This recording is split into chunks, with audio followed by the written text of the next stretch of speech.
Национал победи Левски с 2-1 в дербито на третия кръг в елитната група до 17 години. Ето и с какви стартови състави започнаха двата отбора. За Национал на вратата бе Стефан Михайлов.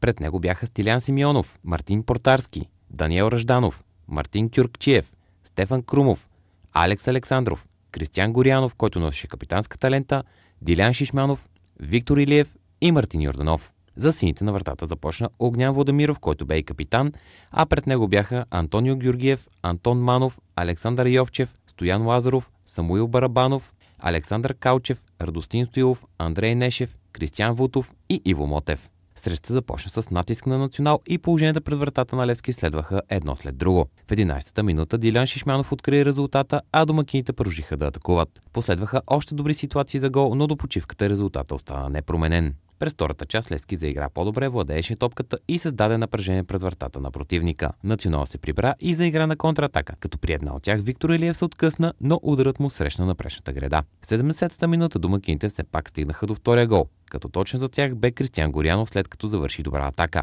В заключителните секунди на срещата Антон Манов от Левски върне едно попадение, но за повече нямаше време. Сякаш обаче случилото се след мача измести фокуса от самата среща. След последния съдийски сигнал се стигна до масов бой между играчите на двата тима, като имаше пострадали играчи и в двата отбора.